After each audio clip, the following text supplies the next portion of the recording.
A cultura hippie sucumbiu há 35 anos. Embora criticados por muitos em seus dias, os hippies são hoje chamados de libertadores, formadores de opinião, a inspiração por trás das mais poderosas tecnologias do século XXI, como os computadores Apple. Adictos, marginais e decadentes, ou um sinal de esperança para uma nação no limiar da destruição?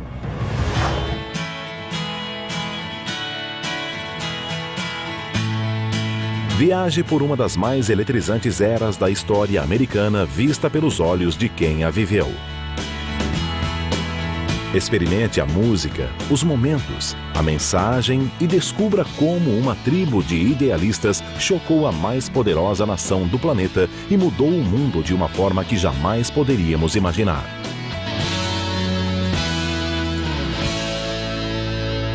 Hippies. Em janeiro de 1966, o distrito Haight-Ashbury, São Francisco, abrigava uma mistura de radicais, marginais, artistas e beatniks. Em 6 meses, o local seria o epicentro de uma explosão cultural e social sem precedentes no país.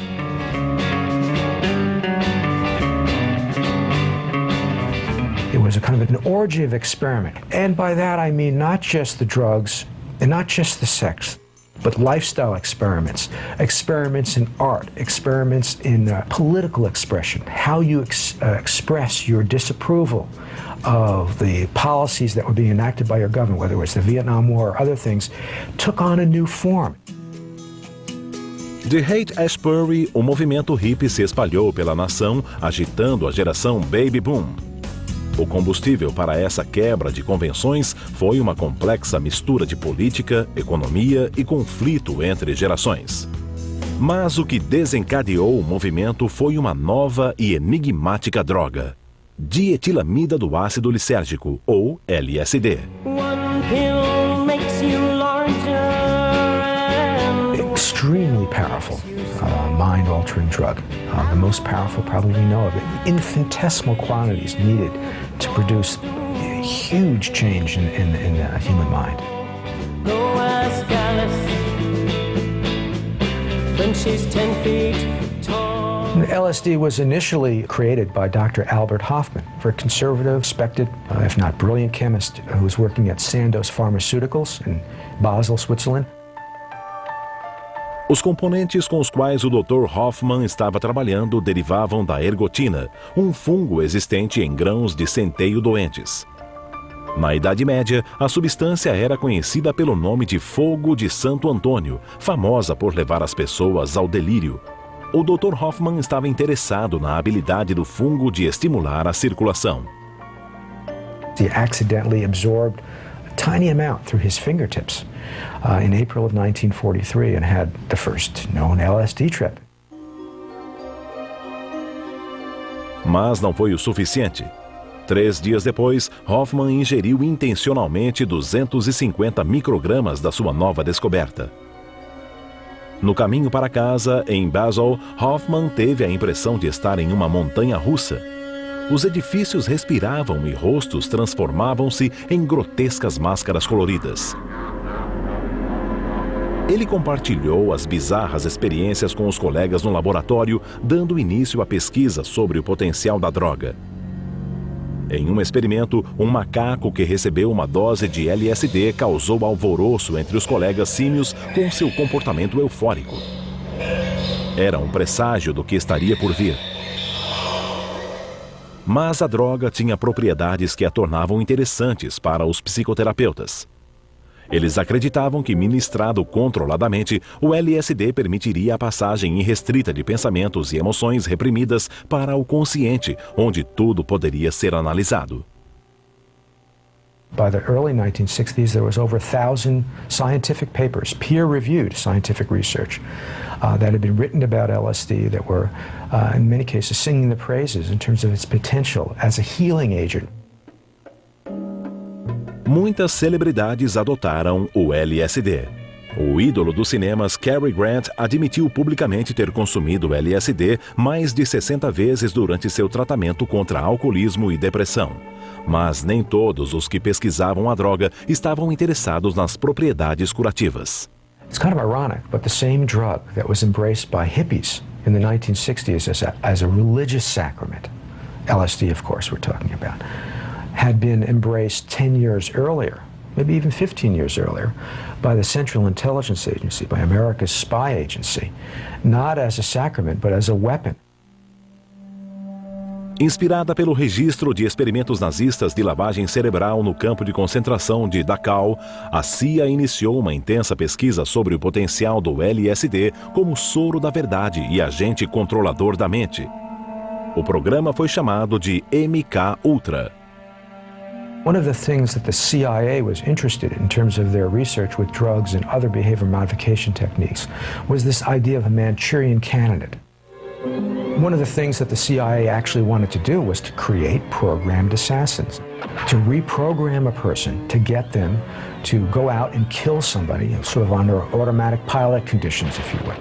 Whether they actually did this sort of thing, we don't know. The documents are cut off at a certain point, but it's very clear that they were looking at this in a serious way. This is not just a movie script idea.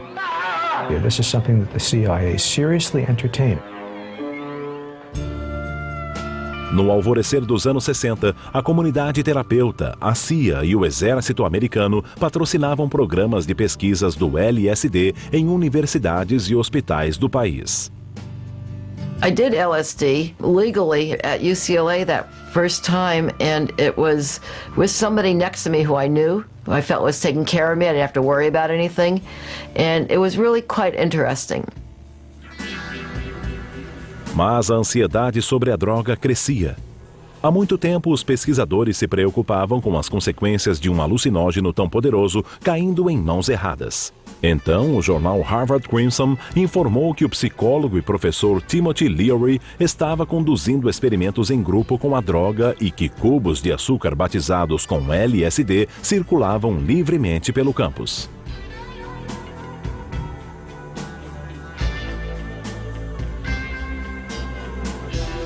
We're not concerned with the drugs, although we're labeled in the public's mind perhaps as drug professors or people who are pushing LSD. We're not concerned with the drugs, we're mainly concerned with man's head. How can we use our own head? That's our personal search. O próprio Leary teve problemas em manter-se longe do produto. Uma vez ele disse: se cuidadosamente preparada, uma sessão de sexo e LSD pode levar uma mulher a centenas de orgasmos. Os atos excêntricos de Leary lhe renderam a alcunha de o Papa da Droga. Mas foi o famoso autor Ken Kesey quem realmente ultrapassou os limites. He was initially exposed to LSD as part of a government experiment through the Veterans Administration, which ultimately means the U.S. Army. Eles testaram o LSD e drogas relacionadas em soldados e civis. Ken Kesey era parte de um experimento civil. Ele começou a trabalhar como enfermeiro noturno no Hospital dos Veteranos e tinha acesso à sala onde o LSD era armazenado. Sua interação com os pacientes da ala psiquiátrica serviu como inspiração para seu aclamado romance Um Estranho no Ninho.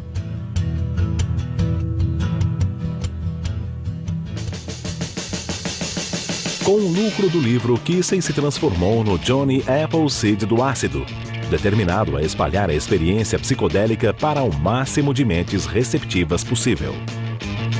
He felt this was something that was almost like a person's birthright. A human being had a right to have this kind of experience. Human societies had been doing it since way back in primitive times in a ritual context. Mas havia um problema. Em 1965, apesar de ainda ser legal, o LSD era difícil de obter. E para drogar o número de pessoas que Kesey tinha em mente, enormes quantidades seriam necessárias.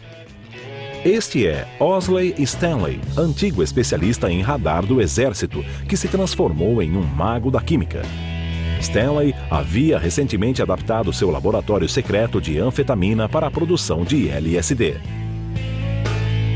Ajudado por um grupo de iconoclastas desajustados chamado Merry Pranksters, Osley e Kesey promoveram inúmeras festas à base de LSD com fins lucrativos ao longo da costa oeste. We came up with a name for it, the acid test. We called these get-togethers. It was a zone where you could come in the door and pay your 50 cents or your dollar or whatever, and there was a safe place to freak freely, as we called it in those days, and just twirl and dance. We had a strobe light set up and all sorts of liquid light show, very, very early crude versions of light shows. A música própria para a expansão mental era tocada por uma jovem banda chamada The Warlocks, que depois se chamaria The Grateful Dead. Em questão de meses, Kesey e seu grupo apresentaram o LSD a mais pessoas do que todos os pesquisadores, Sia e Timothy Leary combinados. Mas o movimento hippie só foi lançado em Haight-Ashbury em 21 de janeiro de 1966. Nesse dia, o ácido lisérgico chegou a São Francisco como parte de um mega evento da mídia chamado The Trips Festival.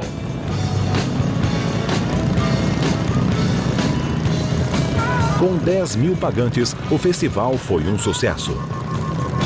Houve até boatos sobre a realização de outra festa do ácido no Madison Square Garden, na cidade de Nova York. Mas o grande impacto do festival ocorreu na própria comunidade de Haight-Ashbury. Para a cidade da famosa ponte Golden Gate, os tempos de loucura só estavam começando.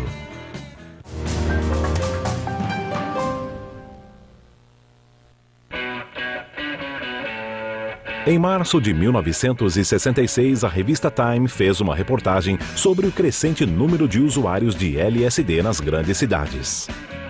There was interesting communities evolving in Los Angeles, New York. You also had in London, Amsterdam, and Europe. You had kind of psychedelic subcultures taking root.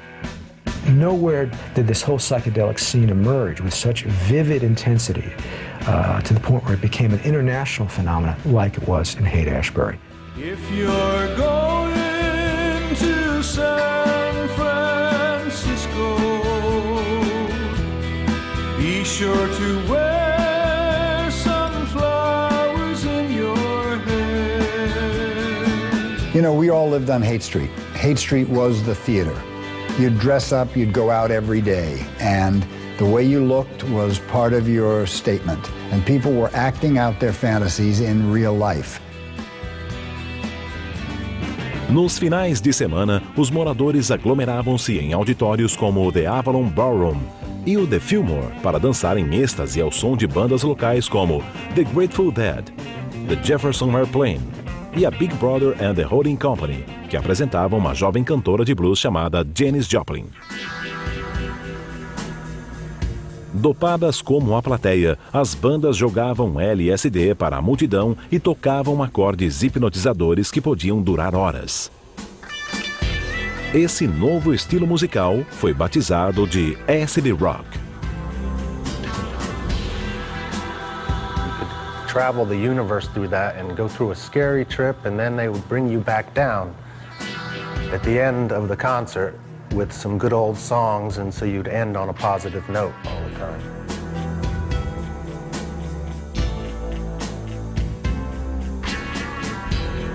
As drogas, em especial a maconha e o LSD, eram onipresentes e lucrativas. Haight-Ashbury tornou-se o primeiro supermercado psicodélico do mundo, o centro do tráfico de drogas de todo o norte da Califórnia. Haight-Ashbury was like heaven and hell, in my opinion.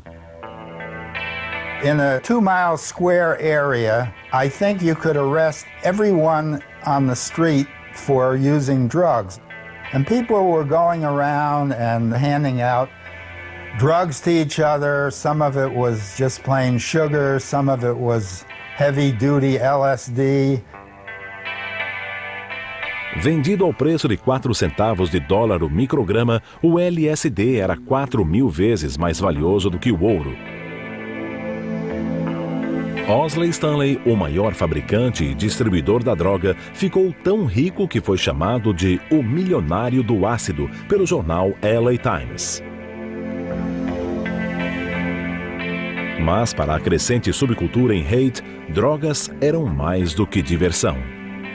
For a lot of us, drugs were like ways of breaking through to the other side, pushing ourselves harder and farther than we thought possible to try to come up with a culture that was more humane and more livable.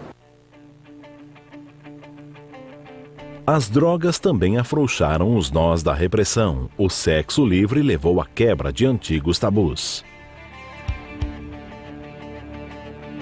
First of all, the outgrowth of a unique historical moment, the widespread use of the pill that allows people to have recreational sex, number one. But secondly, it's also part of this ethic of self-fulfillment, this belief that life was about being happy. It wasn't about conforming to what you believed other people wanted you to do. Girls should be virgins until they're married and save yourself for your husband. Right. And I don't believe in that. I think that if you keep your virginity like that, it's like having a Christmas present. You just don't open it, you know. It's not where it's at. Look, the hippies were interested in sex because everyone is, in all times and places throughout all of human history. I mean, the hippies didn't discover sex, right?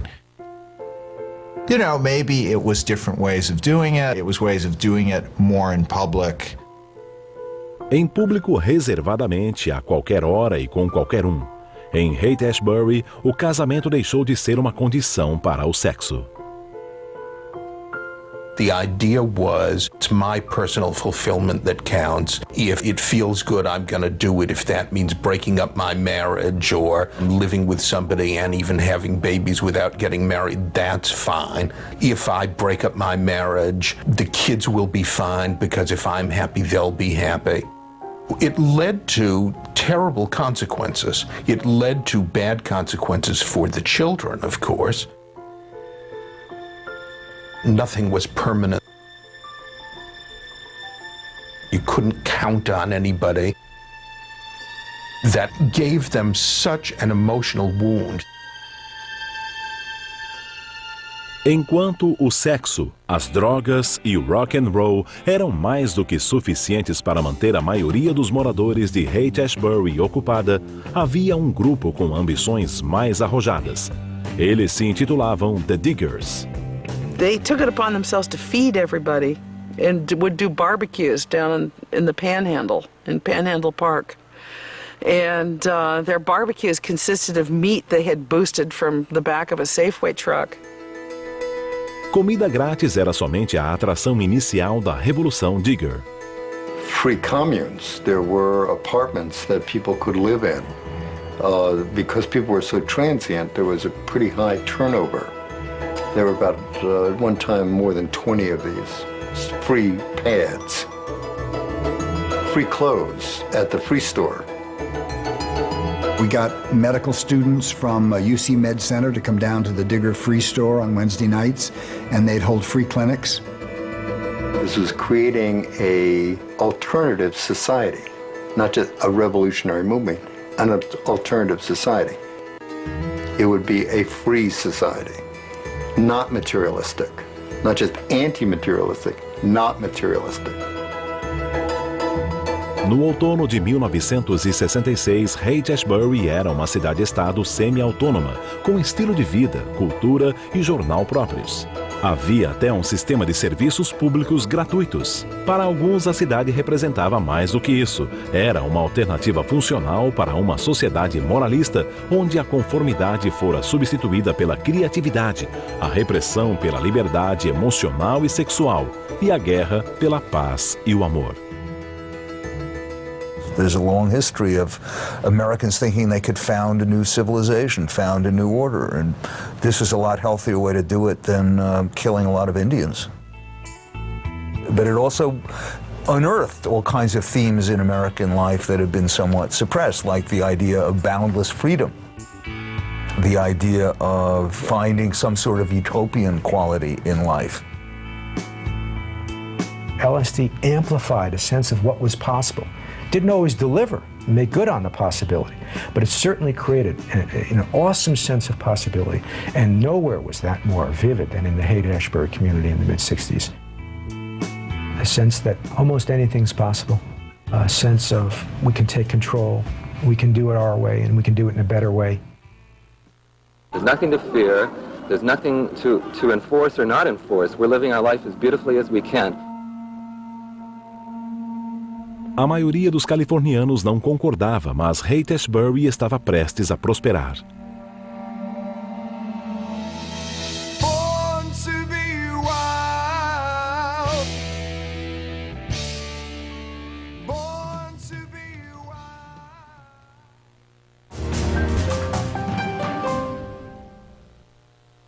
I don't know, I don't have words, man. That's all. I just have soul. All the leaves are brown, and the sky is gray, I've been for a walk. Por um tempo, o mundo Haight-Ashbury e o mundo moralista coexistiram em relativa paz. Mas no outono de 1966, a lua de mel acabou. No dia 6 de outubro, a Califórnia foi o primeiro estado a condenar a posse e a distribuição de LSD. Drugs have been a problem in California for about a decade or more. There had been a number of deaths and other serious health problems from people using LSD. Como os pesquisadores temiam, o uso não supervisionado do LSD gerou problemas. O Hospital Bellevue, em Nova York, informou que 75 pessoas haviam sido internadas no período de 12 meses com psicose aguda induzida pelo LSD. Muitos tinham surtos incontroláveis de violência, 2 tentaram cometer homicídio e 1 pulou na frente do metrô após ouvir uma voz na cabeça ordenando que fizesse isso. There was a guy sitting over in the corner. And I came back about 4 hours later, he was still sitting in the corner. And I said, what's going on with him? And the group told me, and they just ignored him, that he thought he was an orange. And if you poked him, all the juices would run out of him. And what I'm saying, in effect, is there was a real enormous tolerance for psychosis. Drugs are going to hurt you whether you take them for the right reason or the wrong reason. And there were all sorts of myths, which I think we thoroughly explored and came to believe are false, is that good people have good trips, bad people have bad trips. Well, we did a lot of research in this area. It turns out that drugs are bad for you. And we honestly didn't know that, and I don't think the culture as a whole knew this. I think the most negative thing about the hippies was people making choices early in life that were going to have long-running consequences that they didn't fully appreciate. I mean, you were making mistakes that could be very serious mistakes, and you weren't going to discover that until you were down the road, and by then it's too late. A despeito dos avisos, o mundo Haight-Ashbury continuava inabalado. No dia em que a lei contra o LSD entrou em vigor, uma multidão de 3.000 pessoas se reuniu no Parque Golden Gate. Na frente dos policiais, os manifestantes ingeriam LSD. A demonstração de coletividade blindou a comunidade Haight-Ashbury como nunca antes. Mas uma ameaça ainda maior surgia no horizonte.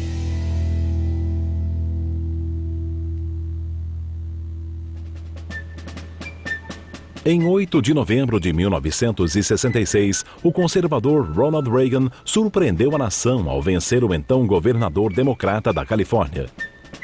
O governador eleito descreveu a área da Bahia como um antro do demônio e satirizou os moradores dizendo que se vestiam como Tarzan, tinham o cabelo da Jane e cheiravam como a Chita. I remember Ronald Reagan talking about going by protest marches or protest demonstrations in which the participants were carrying signs that said, "Make love, not war," and he remarked that most of them looked like they weren't capable of doing either one.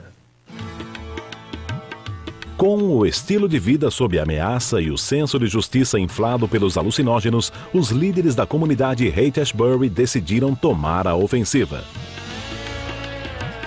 Eles reuniram todas as facções e superestrelas da cultura jovem para um mega evento na mídia. O objetivo? Atrair a atenção do mundo para as maravilhas e benefícios da nova sociedade utópica.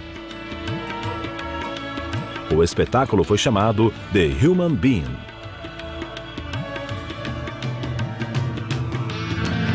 Em uma entrevista com a imprensa, os líderes passaram a seguinte mensagem: deixe seus temores na porta, venha para o futuro. 3.000 pessoas eram esperadas, mais de 30.000 compareceram. Entre eles estava o poeta Allen Ginsberg, aclamado poeta dos Beats, rebeldes dos anos 50, cuja filosofia anti-autoritarismo pronunciou muito do que estava acontecendo em Haight-Ashbury.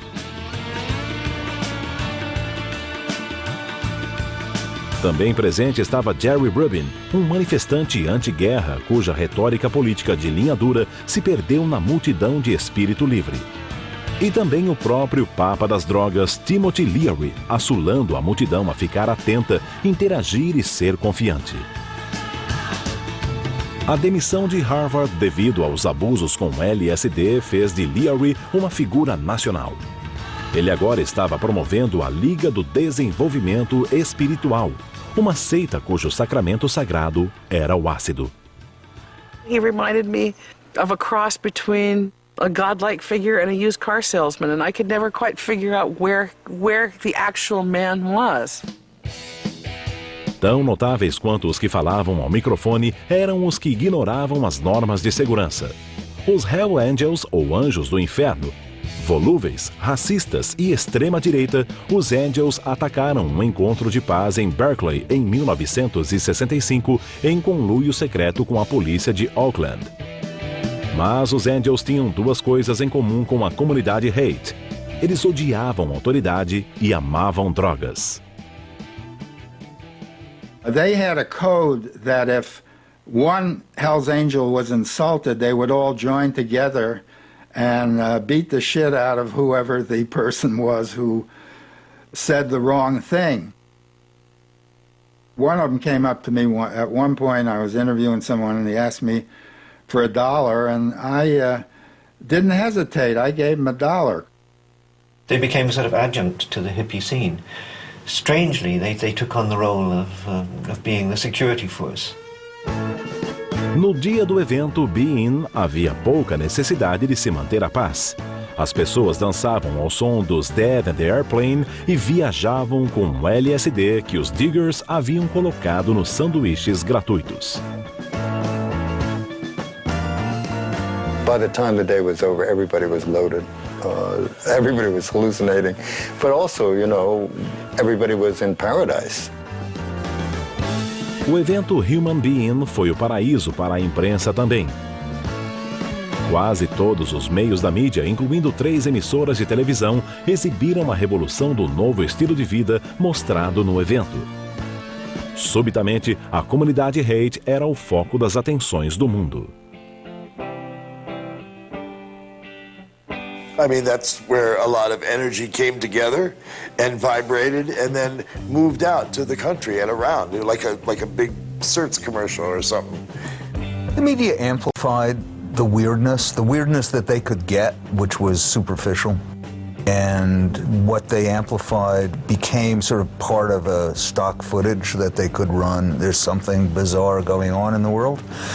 And indeed, there was something extremely bizarre going on in the world. But the fiber of it was generally missing, and the freakiness of the show was what went out into circulation.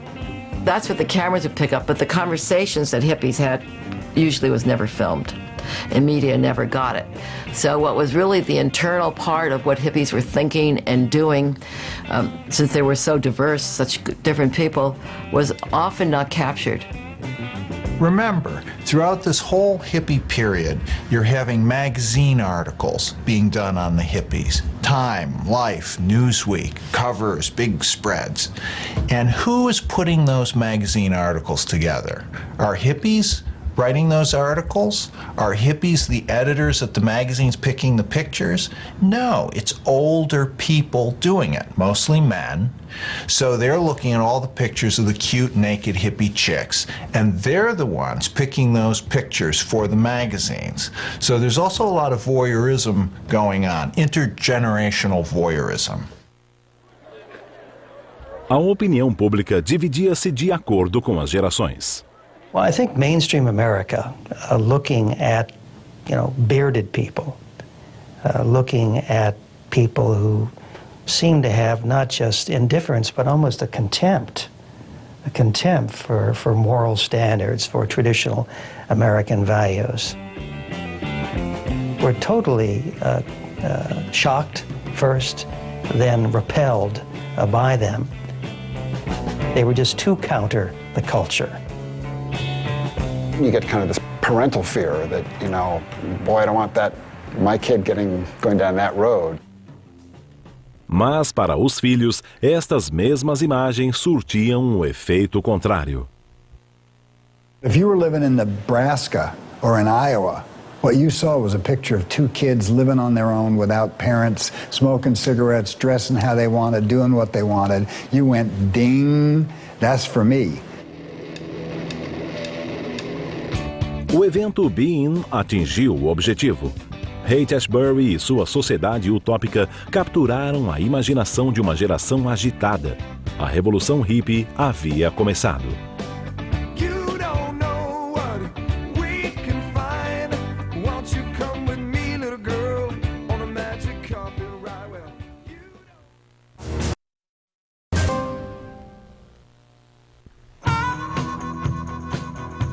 Na primavera de 1967, o movimento Flower Power encontrava-se em plena expansão.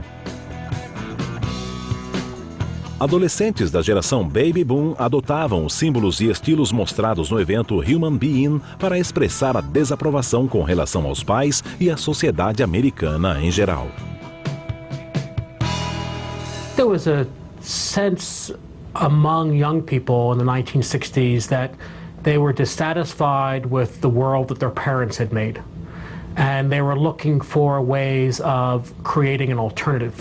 The hippies defined what that alternative was. Considerando que cresceram como beneficiários da maior expansão econômica da história moderna, é difícil saber exatamente o que desagradava a geração Baby Boom. Após a vitória dos aliados na Segunda Guerra Mundial, os Estados Unidos, com apenas 6% da população mundial, produzia quase a metade dos bens de consumo do planeta. I really felt that if I did well in school, I worked hard, it was going to be, pretty easy to make a living. I was optimistic about my country and my culture. I thought it was, it was based on merit and hard work. I guess I was proud of who I was proud of my family. My father had been, writing and publishing since 1952 and not really making a living at it. Kurt became famous later, so there was certainly some struggle involved, but it was all very optimistic. Mas sob a superfície brilhante e reluzente, os problemas cresciam. Por trás da expansão, havia a mentalidade de que tudo era possível, trazida pelos soldados americanos dos campos de batalha na Europa e na Ásia.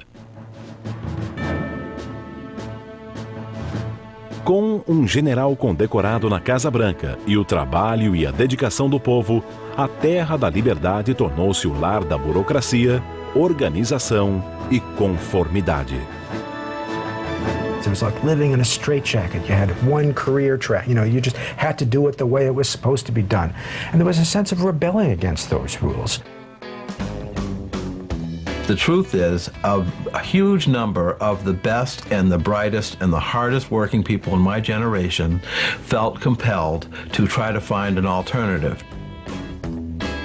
It was looking for a way to live and still be able to feel good about yourself. Frustration never disappears. Human beings will always find reasons to be frustrated, good and bad. But even the frustration itself is going to be huge if it's baby boomers doing it, because there are just so damn many of them. À medida que o movimento se expandia, mini-comunidades Haight-Ashbury surgiam da Flórida a Seattle. Os episódios psicodélicos criados paralelos ao movimento atraíam como imãs os interessados na subcultura. No bairro East Village, em Nova York, o cenário era intelectual e as drogas usadas eram a heroína e a metadrina, conhecida por speed. Em Los Angeles, os hippies aglomeravam-se nos clubes da Sunset Strip, dançando junto às estrelas de cinema e poderosos de Hollywood. Em Londres, o cenário era moderno e carregado de LSD. Londres tinha até o próprio Timothy Leary, na figura do romancista Aldous Huxley. Huxley, autor da clássica fantasia anti-utópica Brave New World, estava tão dependente das drogas que foi preciso ministrar-lhe a heroína na veia enquanto ele jazia para morrer. Mas a meca dos hippies foi o lugar onde tudo começou, São Francisco. Os turistas chegavam em profusão. Muitos fechavam as janelas dos carros e trancavam as portas como se estivessem passando por uma reserva selvagem. We became freaks, you know, that people came with their cameras to take our picture, you know. No dia 5 de abril de 1967, a companhia de ônibus Grey Line promoveu a primeira excursão hip-hop pelo distrito Haight-Ashbury. O passeio foi chamado de Safari pela Psicodélfia e o único passeio internacional dentro dos Estados Unidos. Normally, you'd have people from all around the world. First thing they wanted to know, do we see the Haight-Ashbury? One time I had a group of young people moon the bus. You know, that was kind of a shocker for people thinking, you know, San Francisco has it all. Cansados da multidão e do constante assédio, os moradores de Haight-Ashbury começaram a revidar. They'd stop the buses and they'd extort money to let them go through the streets there. So we did have to put a stop to that. They did a lot of street clearing and, you know, trying to arrest as many people as possible. So it got very uncomfortable there. Mas o pior ainda estava por vir. Jovens de todas as partes da nação convergiam para São Francisco. Kids were showing up, just hundreds and hundreds a day. Some of these people are coming from down and out situations, from broken home. They're difficult situations they were running away from. For whatever reasons they were running away, They get to the Haight-Ashbury, penniless, no way to earn an income. There's no jobs when you have thousands and thousands of people coming from out of town. What are they going to do? They're living off the streets, they're hungry, they're down and out, they're taking these very powerful mind-altering drugs. It was a pretty rough street scene. I saw a lot of young kids getting taken advantage of by older kids because it was, you know, a predatory environment. They went through some unsavory areas and frequently got picked clean by the native inhabitants before they got to Haight-Ashbury. Mulheres jovens eram especialmente vulneráveis. It was a sad thing to see these lives destroyed, not only with voluntary sexual intercourse, but there would be the predators like the pimps who would try and get these young girls to work for them. Durante o chamado Verão do Amor, o número de pessoas aumentou vertiginosamente, passando de 100 mil. The sort of budding community of the Haight, I would say, crumpled under the onslaught of thousands of kids with no place to go. A necessidade mais crítica era a de cuidados médicos. The kids would come out here, you know, thinking it's summer in California, you know, San Francisco, bare feet, and it's cold. We were really warning the runaways, this is not a place to come to. It's evolved into a very, very hard drug scene. It's no longer fun and games. Heroin became available, and a lot of amphetamine, drugs that really could damage people. When you start injecting drugs, you're spreading diseases.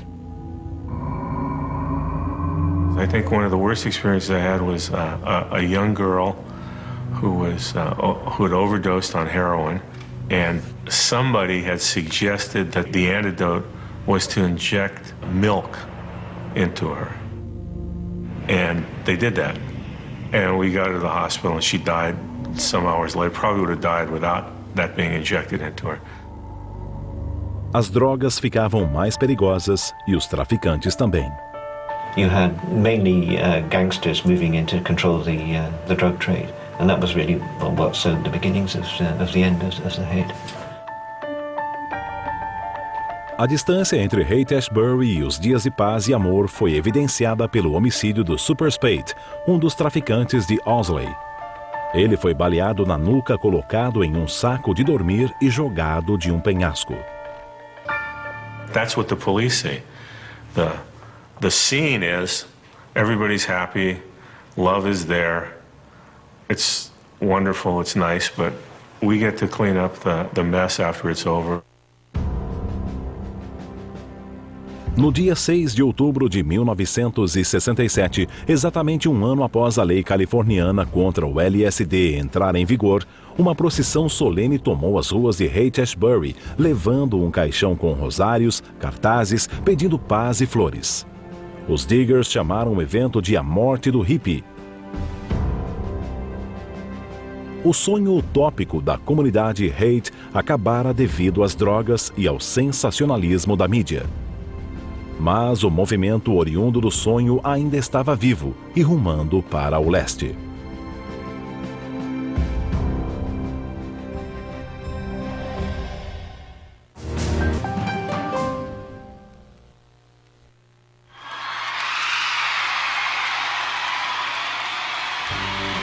Desde a estreia nos Estados Unidos em fevereiro de 1964, os Beatles se tornaram a banda mais famosa do planeta. Mas em 1967, isso deixou de ser suficiente. Nesses 3 anos, a sofisticação musical do grupo cresceu exponencialmente, assim como o interesse por drogas.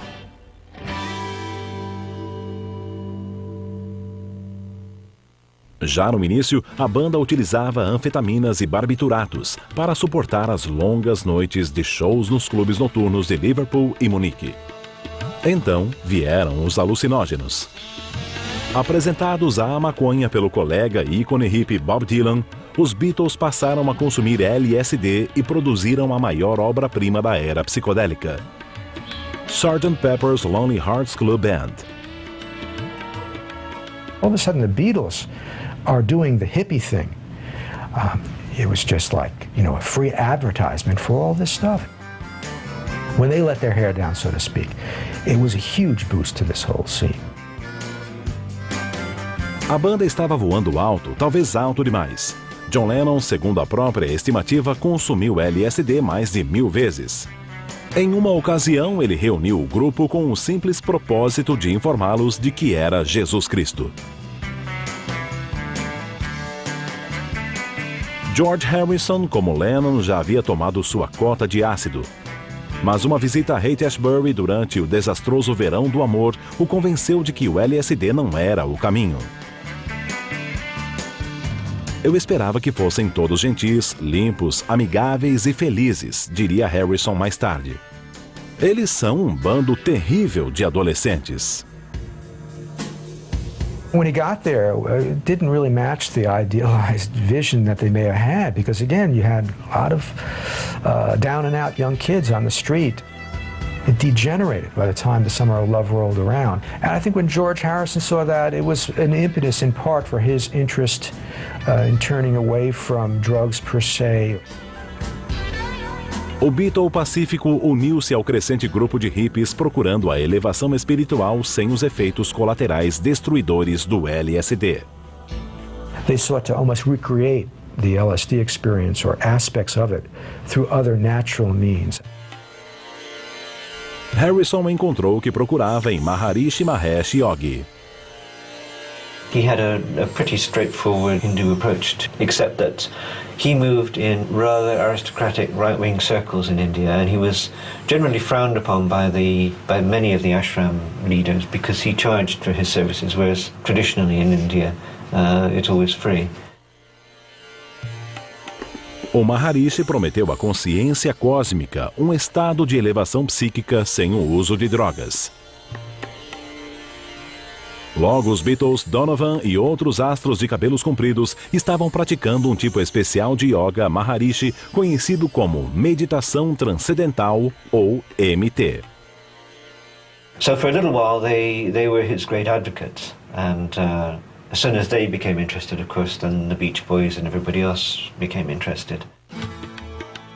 7 meses depois, os Beatles e Maharishi se separaram. Mas o sorridente guru já havia conquistado sua posição no meio hippie, abrindo caminho para uma multidão de místicos asiáticos, swamis e xamãs. A lot of people became interested in spiritual matters, usually Eastern rather than Western. A adoção do místico sempre foi parte da subcultura, uma reação à prática religiosa formal da geração dos pais. I think there was a huge vacuum, and so into this vacuum we went searching. There was a revolt against reason. Many people felt that reason led to destruction, led to war, led to blandness, led to cultural suffocation, led to the suppression of the body in the name of the mind. I'm not saying that these were all well worked out ideas, but they were impulses that many people acted on. And one way to act on them is to go elsewhere for inspiration. You could think of it as a gigantic crapshoot. I think a lot of hippie spirituality was a crock. I mean, they were taking some very serious stuff from foreign cultures, often Asian cultures, you know, Zen from Japan and China, things from India, and they were debasing it, misunderstanding it, just grabbing a little bit of this and a little bit of that. Now, on the other hand, that is a very old American habit. I mean, Thoreau and Emerson were picking up tidbits from India back in the 1840s. So Americans have been doing this for a long time. A maioria dos rituais místicos dos hippies era considerada inofensiva e até atrativa. Mas o mesmo não ocorria com o voodoo e a feitiçaria. As estrelas do rock, em particular, cansadas do assédio e do consumo exagerado de drogas, foram atraídas para o lado negro. O líder do The Doors, o cantor Jim Morrison, que se intitulava o Lagarto Rei e o Senhor Magia Crescente, era fã do lendário mestre das artes negras Aleister Crowley. Assim como os Beatles, que colocaram sua imagem na capa do disco Sgt. Pepper's. Crowley nasceu em 12 de outubro de 1875. Ele foi chamado de o homem mais perverso do mundo devido à prática de rituais satânicos, pansexualismo e suposto apoio ao sacrifício de crianças. Outro admirador de Crowley era Anton LaVey, fundador da primeira igreja satânica do mundo. LaVey, antigo domador de leões e fotógrafo da polícia, tinha tantos seguidores entre os ocultistas hippies e celebridades hollywoodianas que foi escalado para o papel de demônio no filme O Bebê de Rosemary, de Roman Polanski. Uma vez, enquanto ministrava um seminário sobre canibalismo em sua mansão em São Francisco, LaVey serviu carne humana real, a coxa de uma jovem doada por um médico local. By setting at naught all of the conventions of the larger society, feel that they are becoming God. And, you know, so this was a kind of language you could talk in more religious ages. But they very often ended up doing acts of violence because, in a way, the more you transgress the conventions, the more the proof is that you are special. Mas o personagem mais demoníaco de todos vivia a poucos quarteirões dali, em Haight-Ashbury. And I remember one experience at the Haight-Ashbury Clinic, which was kind of fascinating to me when I talk about the hellish side. A guy came in with 3 hippie-type women, and shifts with nothing underneath, which was the dress code of the period. And he was a little guy, and he started to insult the doctor who had a peace symbol around his neck. And I remember he got very ferocious, and he said, "You motherfuckers, you don't know what you're doing." When I later saw a picture of him on the front page of the LA Times, it was Charlie Manson.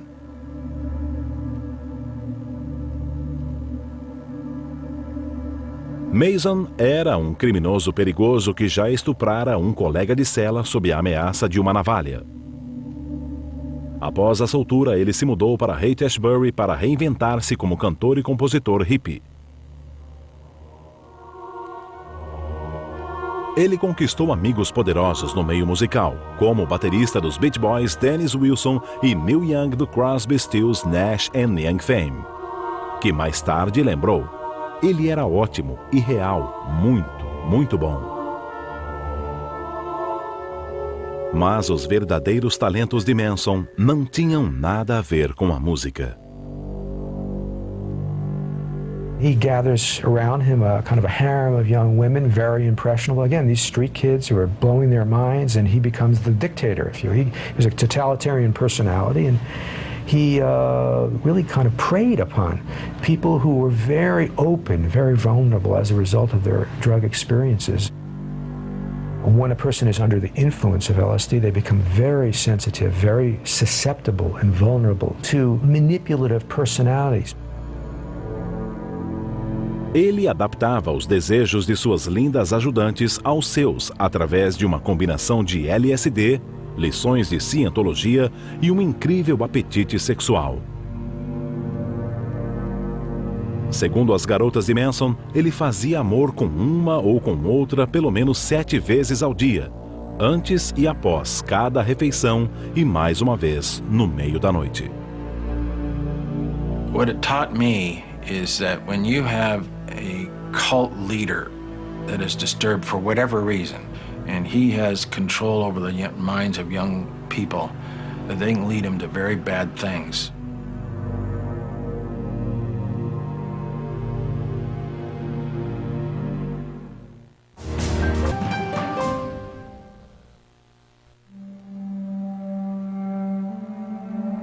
No dia 7 de outubro de 1967, os corpos ensanguentados de 2 jovens hippies foram descobertos em um apartamento de classe baixa próximo à Praça Tompkins, em Nova York.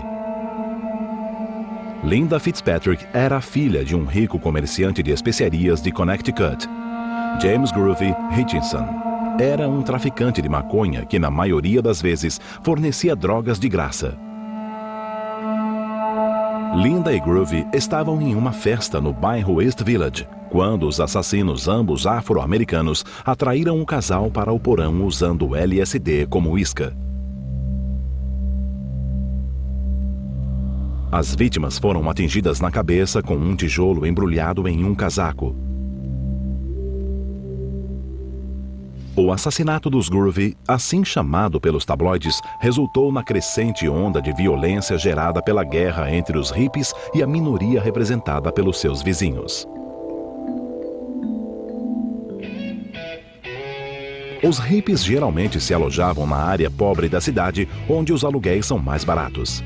Normalmente, para os batalhadores residentes desses bairros, a chegada de jovens cabeludos de classe média significava aluguéis maiores, mendigos e traficantes.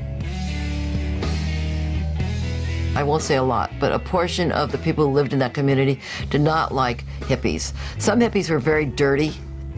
Some were mentally ill, some were drunks, some were heavy drug users, bad drugs. Here was the real catastrophe. If you look at all of the statistics on black Americans, everything was getting better. And blacks were succeeding, and then bam, comes this cultural revolution. You cannot, if you were at the bottom of society, let it all hang out, tune in, turn on, and drop out. That was an absolute recipe for failure, and it was disastrous for black America.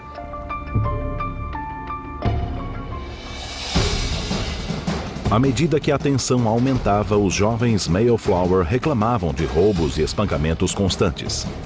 As mulheres hippies eram ofendidas e molestadas. Para se proteger, alguns hippies começaram a fazer o improvável: portar armas.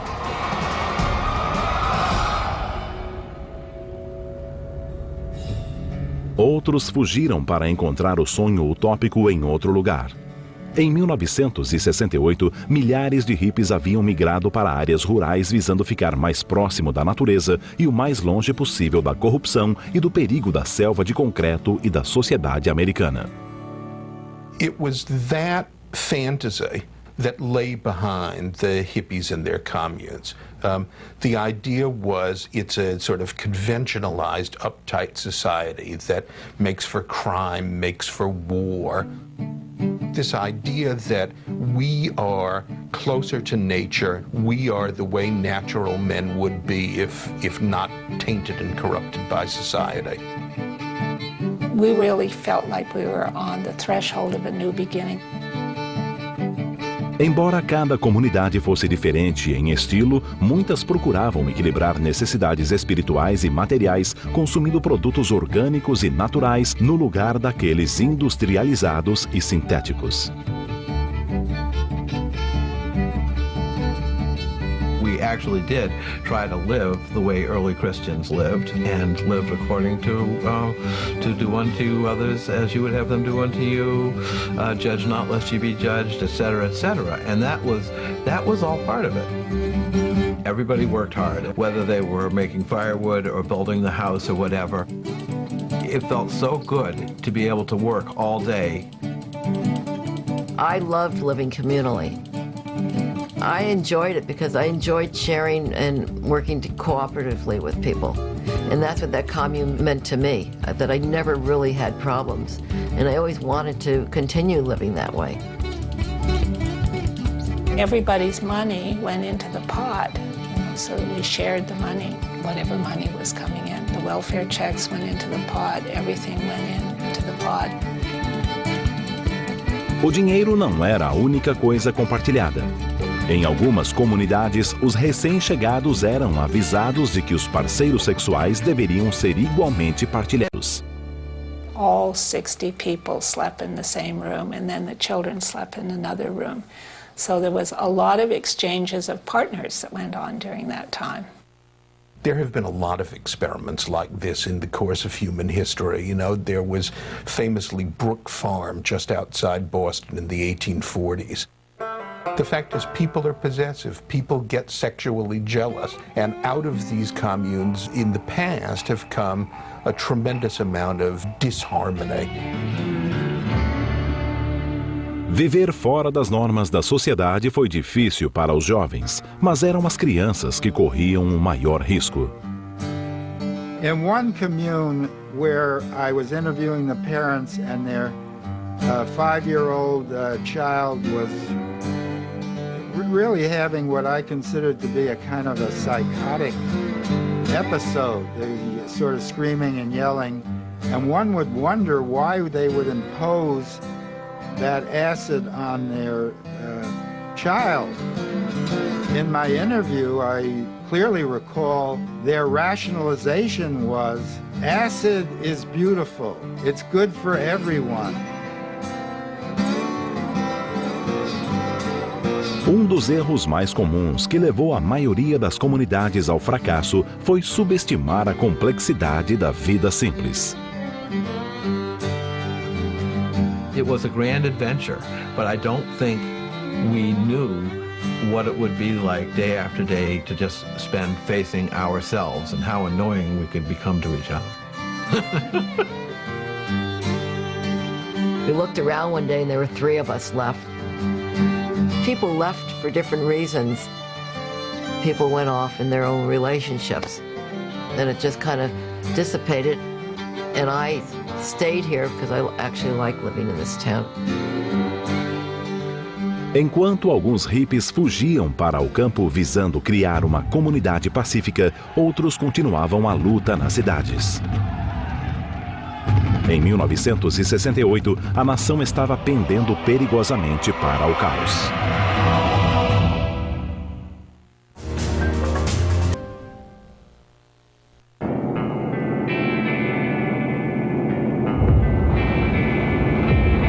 Os primeiros 6 meses de 1968 foram os mais devastadores da história dos Estados Unidos.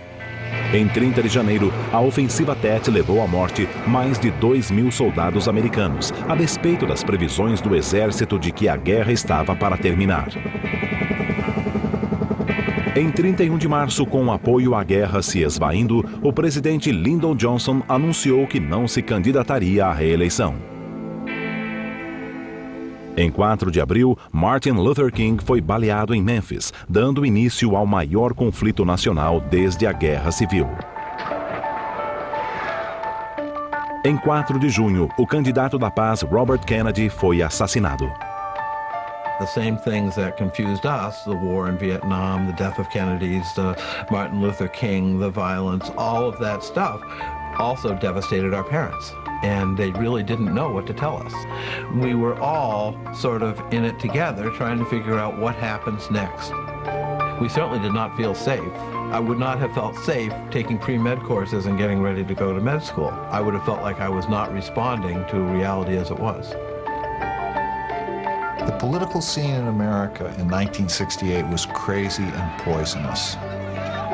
You had racial problems that were following what seemed to be racial promise. You had a war and you had opposition to that war. You had a convergence of two very difficult things, and they amplified each other. Protestos contra e a favor da guerra tornavam-se cada vez mais violentos. Hate the war. Hate the politicians who got us into the war, but don't hate the soldier who's fighting it, because he's fighting it because he believes in the principle of your country.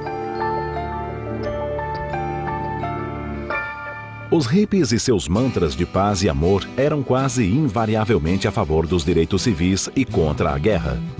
Mas sua abordagem, liberte a mente primeiro para depois mudar o mundo, colocou-os em conflito com grupos anti-guerra como o movimento Estudantes para uma Sociedade Democrática, que defendia o confronto direto com o poder. The hippies were also, in many ways, in revolt against politics, including radical politics. And the divisions and tensions between the, roughly speaking, hippies and roughly speaking, politicos in the mid-60s, those divisions were very intense. But don't get the idea that these are like two separate teams. You know, there's sort of the blues and the reds, or, you know, nobody was wearing uniforms that said hippie or politico, and there was a fair amount of traffic across the boundary. A interação era tão grande que alguns esquerdistas teorizavam que os hippies resultaram de uma conspiração da CIA para neutralizar o movimento anti-guerra através do LSD, transformando os manifestantes em uma massa de adictos.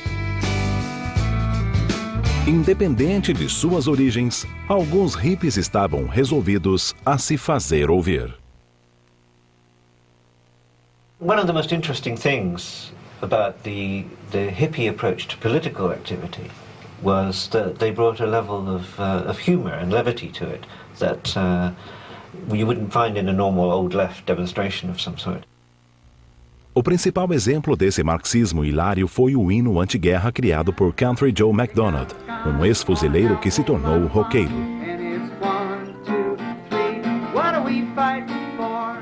In 20, 30 minutes I wrote, I feel like I'm fixing to die a rag, with the chorus and the words. I think I could write it because I was in the Navy. I'd had a military experience, and I wasn't mystified by the military or war at all.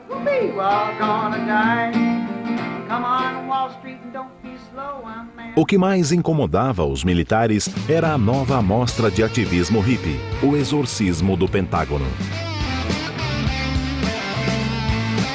There was an anti-war march in October 1967 at the Pentagon, where young people, about 50,000, and older people too, surround the Pentagon, and some proceeded to try to exorcise the Pentagon, levitate it. Of course, they didn't really do that, but that was sort of the whimsical LSD-influenced feeling of protest. That's the way protest began to be expressed. It was very unique and unprecedented. Embora tenham falhado em levitar a enorme estrutura de concreto, eles conseguiram propagar o movimento de paz. And this, of course, is when you have the famous images of the National Guard standing up with their bayonets fixed and anti-war demonstrators pushing flowers down the barrels of the gun, which is a very, very powerful image. That picture really expresses the whole innocence of that period, the idea that love and peace can conquer the war machine. It's very sad that it's not the case.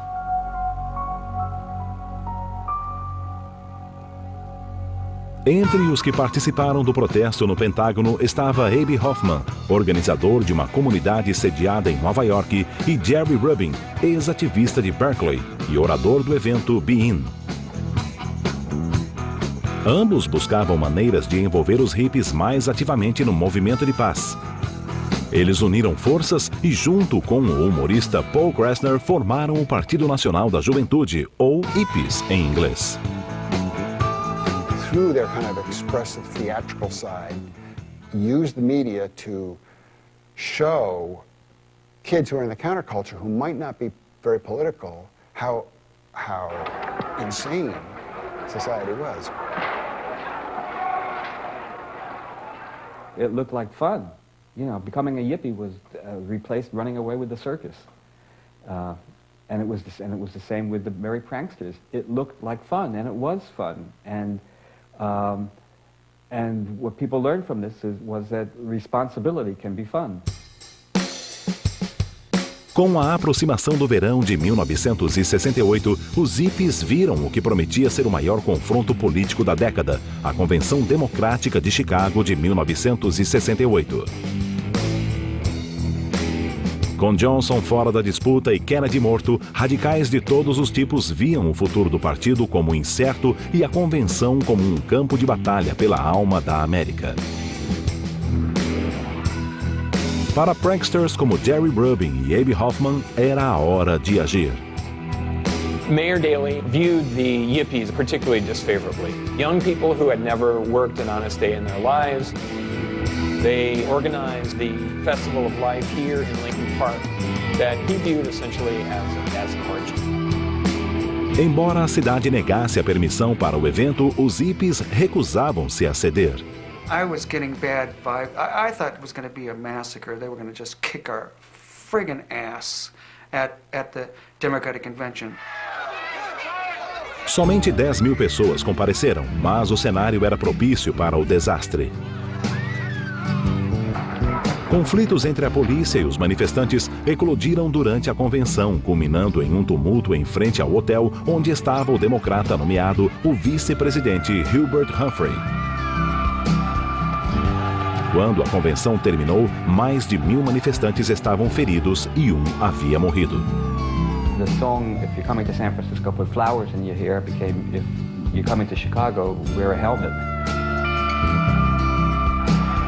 Rubin admitiu depois ter provocado intencionalmente a contenda para expor as táticas da Gestapo empregadas pela polícia e ganhar apoio para a causa hippie. Mas o plano surtiu efeito contrário. Emissoras da nação inteira exibiam reportagens sobre a convenção. A maioria das imagens mostrava hippies de cabelos compridos criando distúrbios na cidade.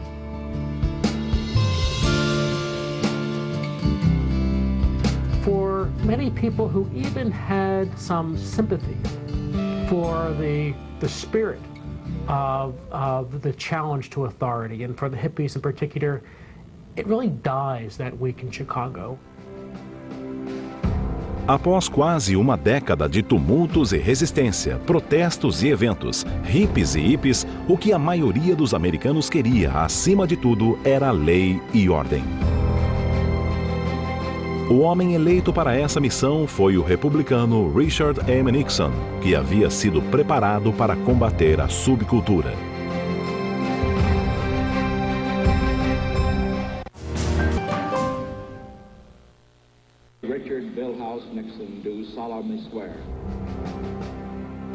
No dia 20 de janeiro de 1969, Richard Nixon foi nomeado o 37º presidente dos Estados Unidos.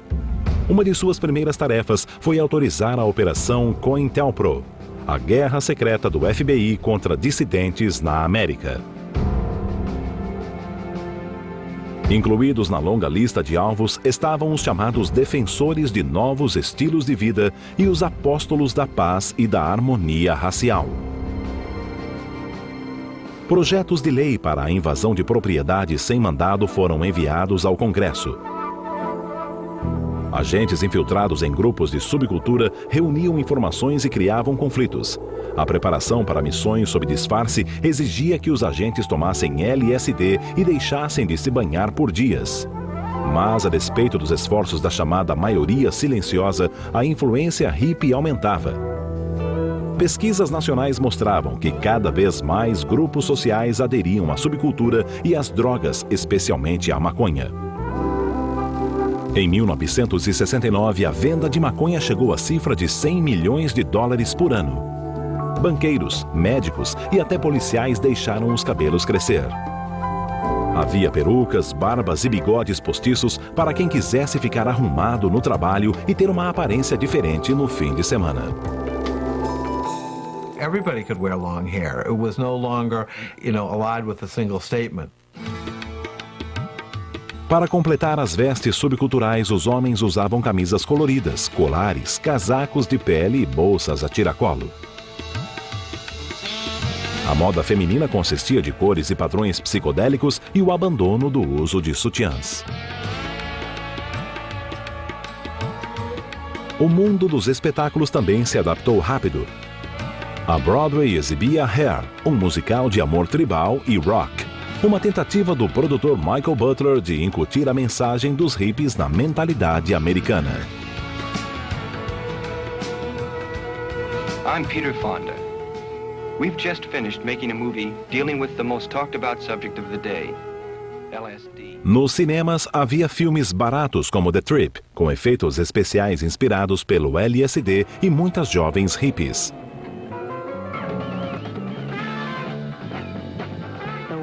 Of pleasures possess you. Estrelando Peter Fonda e Dennis Hopper e escrito pelo ainda anônimo Jack Nicholson, The Trip foi arrasado pela crítica. Mas a bilheteria rendeu o suficiente para permitir ao trio investir no próximo projeto. Sem Destino, dirigido por Dennis Hopper, arrecadou mais de $50 milhões. Ganhou o prêmio de melhor filme de diretor estreante em Cannes e fez os estúdios de Hollywood procurarem roteiros com conteúdo subcultural. Mas de todas as indústrias que exploravam o universo hippie, a da música foi a mais promissora. Nascida diretamente da cultura jovem e expressando todos os anseios e aspirações dessa geração, o rock, o acid rock em particular, gerou um crescimento sem precedentes no ramo musical.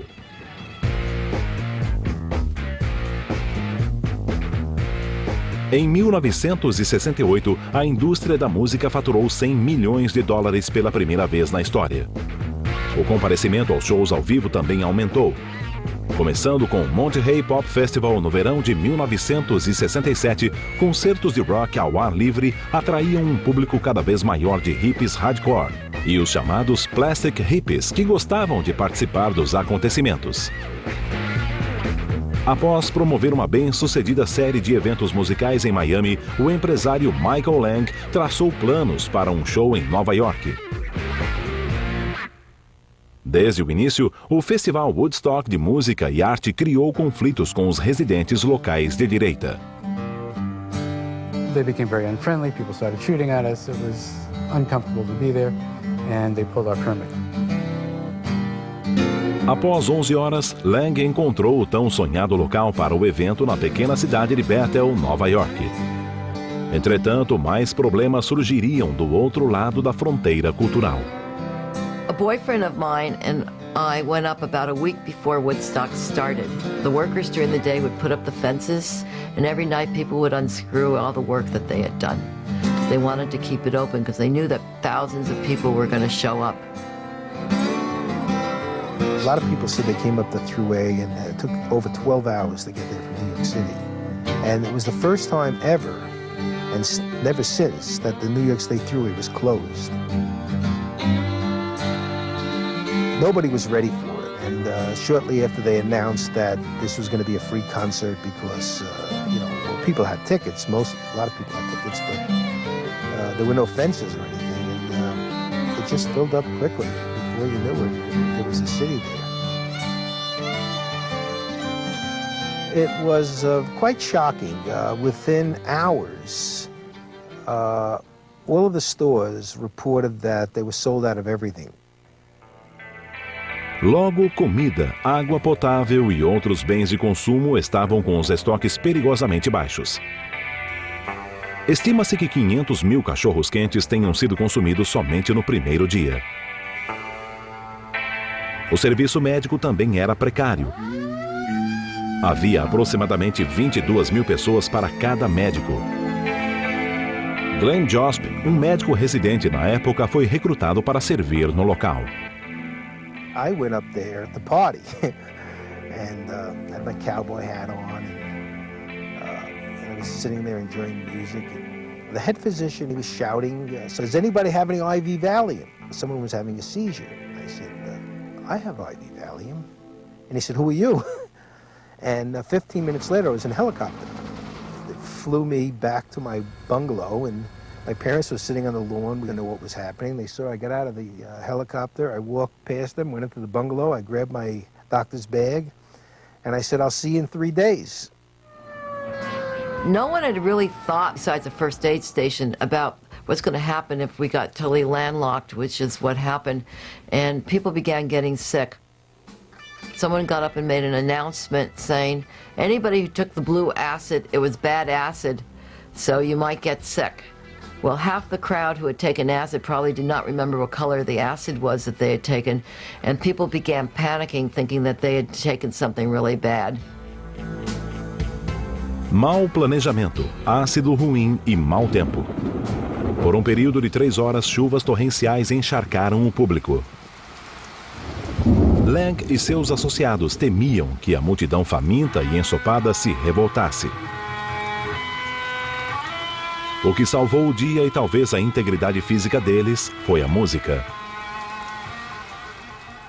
Lang havia contratado algumas das bandas mais famosas, Jefferson Airplane, The Who e Janis Joplin.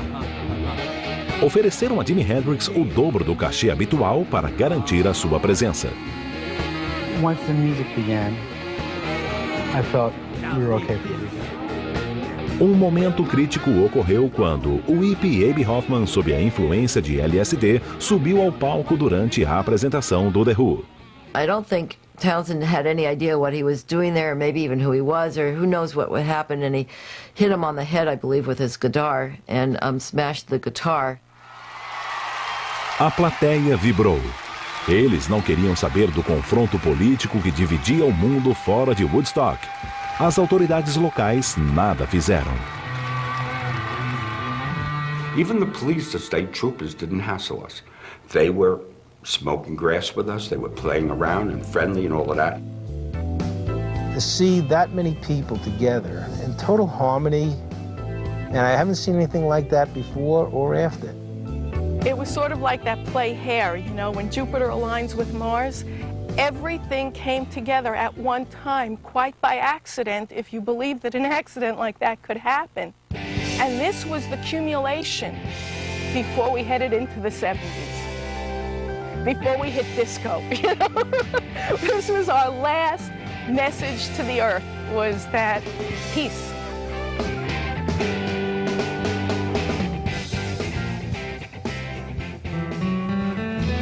Mesmo com participação nas vendas de filmes e álbuns, o Festival de Woodstock só se tornaria rentável 20 anos depois. O evento pode ter sido mais uma tentativa de explorar o universo hippie, mas no final o dinheiro não foi a essência de Woodstock. We had a chance to pick ourselves up by our collective bootstraps and be amazing together. And we did just that. It was a chance for us to show the whole world how it could be if we ran the show. De repente, no momento em que a América estava mais dividida, o sonho hippie de um mundo harmonioso e pacífico parecia próximo. Mas no mesmo instante, 4.800 quilômetros a oeste dali, os eventos que se desenrolavam colocariam esse sonho permanentemente fora de alcance.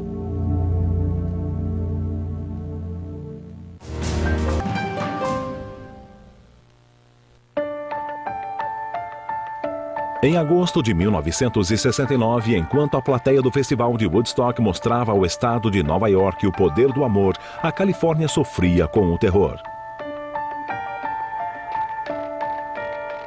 Em uma suntuosa mansão de Beverly Hills, os corpos lacerados de Sharon Tate, atriz e esposa do diretor Roman Polanski, e de 4 outras pessoas foram encontrados. Tate, grávida de 8 meses, fora esfaqueada 16 vezes.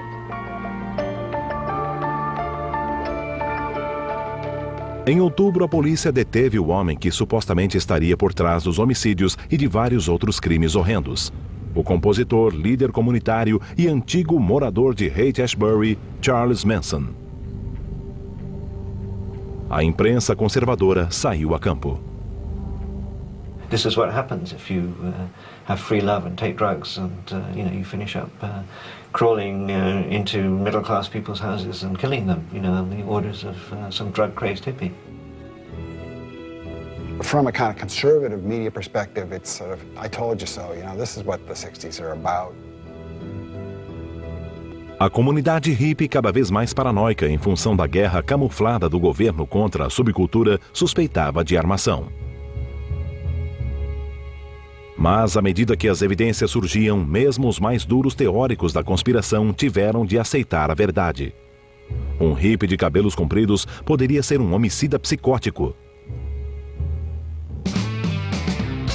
Logo após os assassinatos de Manson, ocorreu outra catástrofe subcultural. O show gratuito dos Rolling Stones em Altamont Racetrack, Califórnia, era cotado como o Woodstock da costa oeste. Mas transformou-se em um culto ao ódio quando um negro foi esfaqueado até a morte pelas pessoas contratadas para manter a segurança, os Hells Angels. The reason we have society is that, as Jefferson put it, it's a great reflection on human nature, that if men really could live together in harmony without government, without the social order, they would have been doing it for all these millennia that there have been men. It was finally a very fundamental error that the hippies and those around them made in the 60s, that if we would all just live naturally, everything would be fine. Além da pretensiosa autoimagem, o movimento perdia também seus heróis. Em 17 de abril de 1970, Paul McCartney anunciou que os Beatles, a banda que ajudara a levar os valores hippies para o mundo, acabaram. Outros ícones hippies deixaram os palcos de maneira menos calculada. No outono de 1970, as drogas ceifaram as vidas de 2 mega-estrelas hippies, Jimi Hendrix e Janis Joplin. Jim Morrison morreria logo depois. We lost so many great people, and to think of what they could have been doing today, Jimi Hendrix, Janis Joplin, Jim Morrison, Brian Jones, it goes on and on. That's a disappointment. Uma grande era da música popular chegava ao fim, assim como a guerra indesejada. Em julho de 1969, as tropas americanas começaram a retornar do Vietnã. Desiludidos, sem heróis e sem uma guerra para alimentar a causa, era o momento para muitos dos que participaram do movimento retornarem para o lugar de onde vieram.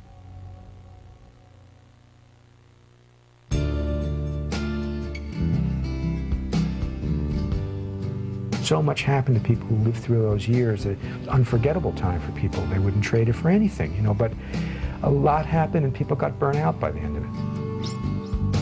I don't know if the hippies sowed their own destruction so much as that they tried to do something impossible.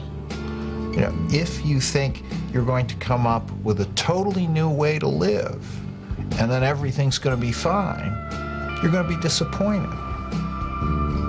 Após 5 conturbados anos, os hippies, o maior fenômeno subcultural da história dos Estados Unidos, desapareceram.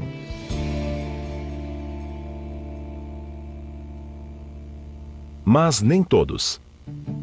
Em 22 de abril de 1970, 20 milhões de pessoas reuniram-se em várias cidades da nação para celebrar o Dia da Terra. O meio ambiente tornou-se oficialmente uma preocupação nacional. Concebido em São Francisco, a cidade natal dos hippies, o Dia da Terra originou-se do movimento de volta à Terra no final dos anos 60 e suas previsões sobre um ecossistema apocalíptico.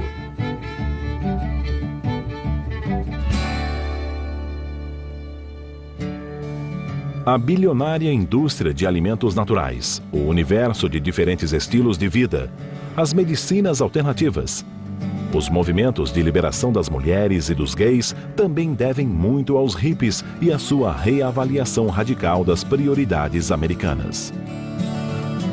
People had choices available to them as individuals and groups of people that were not there before.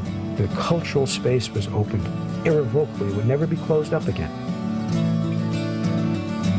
It did help women have a voice in things. Not in a feminist way, not in an isolationist way, but as human beings participating and equal. Mas, ao combater a repressão e a submissão, os hippies também abriram uma caixa de Pandora cheia de maus comportamentos. À medida que a revolução sexual ganhava força, os divórcios aumentavam. Em 1976, o número de casamentos que acabou em divórcio chegou a 50%, o dobro de 1958. As drogas perderam a conotação radical e penetraram mais fundo na sociedade americana. Em 1979, 70% dos jovens entre 18 e 25 anos admitiram ter usado drogas ilegais. Os anos 70 chegaram ao fim sob forte influência dos hippies. I, Ronald Reagan, do solemnly swear. I, Ronald Reagan, do solemnly swear that I will... Mesmo a eleição de um antigo adversário dos hippies para a Casa Branca em 1980 não pôde apagar todas as mudanças semeadas por eles na cultura americana. Mas, ironicamente, a área onde os hippies teriam o maior impacto no futuro do planeta não seria a cultural, e sim a tecnológica. Em abril de 1977, Steve Jobs e o parceiro Steve Wozniak apresentaram o Apple II, o primeiro computador pessoal comercialmente viável. We were so influenced by the People's Computer Company in Menlo Park, the same area that the hippie thought had come from. The whole hippie thinking was that basically the big, wealthy power structure should be undone. We want to turn the balance over, and we want to make the small individuals more important. And it was basically bringing this power, this mastery of their own universe away from the powers that be, the huge, big, rich corporations. All the big companies said this is really going to go nowhere. Steve Jobs was much more a hippie than I was, too. I mean, he really dressed in the sandals and ate seeds, and he would fly over to India to bathe in the Ganges River and try to get closer to this social phenomena of the world, but he was also dedicated at the same time to have a very big, successful life and a successful company someday. Somehow we're putting a ding into the universe. I see these things in schools and kids growing up learning how to use them, and I see more and more of these personal computers being applied to everyday life situations. O computador pessoal revolucionou o modo como o mundo trabalhava. Então surgiu uma tecnologia ainda mais surpreendente, a internet, criada em parte por outro hippie high-tech, Stewart Brand. Antigo protegido de Ken Casey, Brand foi a mola motriz por trás do catálogo terrestre, a bíblia do movimento da comunicação do final dos anos 60 e início dos 70. Nos anos 80 e 90, ele foi essencial na criação do modelo que levou ao World Wide Web. What the internet does is it empowers individuals. It takes away the power of mediating institutions and puts it all in the hands of people. And that, in many ways, is a logical outgrowth of the philosophy and the ideals of the hippie movement. No coração do experimento americano havia uma busca pela utopia. Um lugar onde as pessoas viveriam em harmonia, valorizando a liberdade para cumprir seus destinos. Os hippies buscaram essa utopia através da música, das drogas, da natureza e do amor.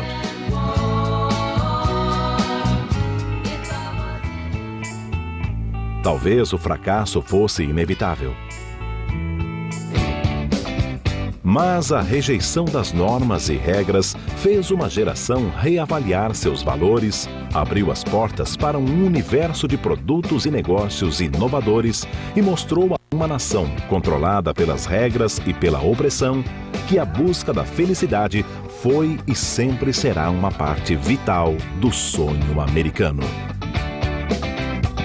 When I think of American society today, when you look at our attitudes towards so many things, sort of the liberalization of our values, our social values, whether you embrace them or not, I think you have to accept that we all have a little bit of hippie in us. And in that way, I think ultimately the hippies triumphed.